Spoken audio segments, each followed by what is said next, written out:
Welcome to Swilhelm's Horror. We are a growing channel dedicated to bringing you the scariest stories that we are able to get our hands on. So if you enjoy that type of content and like hearing true stories that are guaranteed to send chills up your spine, please leave a like on this video and subscribe to our channel. And be sure to hit that notification bell as we plan on uploading 2 or more times per week.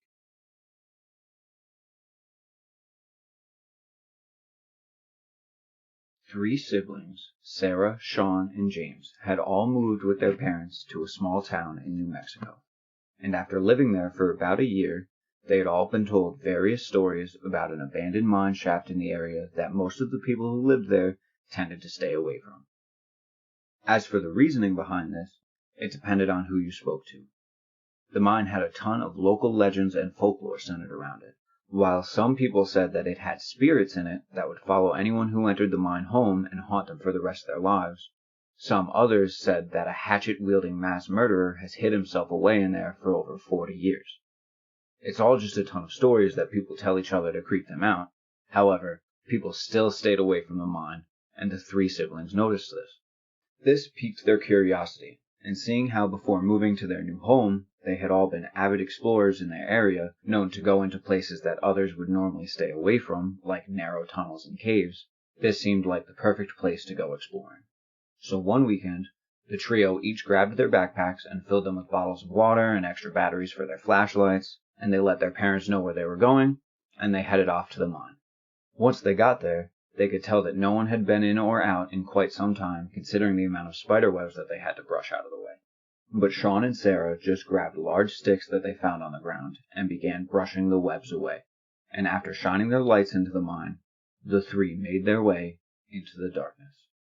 They started their descent into the mine slowly, but as they grew more comfortable with the pathway, they all began moving at a normal pace. So far, there had been no signs of paranormal beings or a hatchet-wielding murderer. However, they did notice a lot of webs and insects moving around the ground and walls of the mine. As the siblings made their way deeper and deeper into the mine, they passed through parts of it that seemed to have been caved in, but they still managed to squeeze their way further and further in. At one point, Sean decided that he wanted to play a prank on his younger siblings. So after squeezing his way through a narrow pass, since he was in the front of the line, Sean decided to take off running down the tunnel. His plan was simple. He was going to tuck himself around a corner or behind something large, turn his light off, and then scare both his sister and his brother. He found a large rock formation that had caved in and decided to tuck himself behind it and turn off his light. Sarah was horrified when she passed through the same narrow passage that her older brother had just went through, but he was nowhere to be found. She called out into the darkness while she waited for James to catch up, and as soon as he was through, the two slowly began to make their way down the passage. They were frantically shining their lights down every small pathway or rock that they could find, but there was no sign of their brother. They knew that he was just joking, but at this point they were genuinely concerned. They began frantically calling out his name, hoping to hear him somewhere. It was like he vanished in thin air, and after searching the same stretch over and over again, they saw no signs of Sean. They couldn't think of anything to do other than to exit the mine shaft and to get help. Sarah and James continued to call out for their brother as they walked back through the mine and into the daylight. There was a part of them that thought Sean might be waiting at the entrance for them, but there was no such luck. The two immediately got a hold of their parents and told them that they couldn't find Sean, and quickly the town rounded together a small search party to go into the mine and find the lost teenager. They hadn't told Sarah and James yet, but a lot of the townsfolk sadly presumed that it was too late for Sean. You see, all folklore aside, the real reason people tended to stay away from the mine is because shortly after it had shut down, it became a den for a whole bunch of snakes in the area.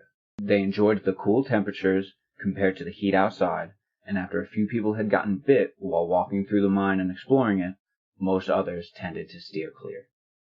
Sean, James, and Sarah had no clue that they were walking into darkness, surrounded by literally hundreds of slithering reptiles, some venomous and some not. As the people searched for Sean, they too were coming up with zero results. However, after a few hours, just as the search was going to be called off, a small group heard the sound of rattling coming from the darkness, and after shining their lights to the right, in the direction where the noise was coming from, it became clear what had happened to Sean. It was there that they found Sean's body lying next to 3 snakes. After safely securing it and bringing his body out of the mine and into the daylight, it was examined. Sean had been bit 3 times, twice in his ankle and once in his neck. It is believed that when he tucked himself behind the small, caved-in area, he had unknowingly been standing over a nest of 3 rattlesnakes. It's likely that he was alive while his brother and sisters were calling out for him and as they walked past him multiple times. However, he wasn't able to respond as he slowly took his last breaths.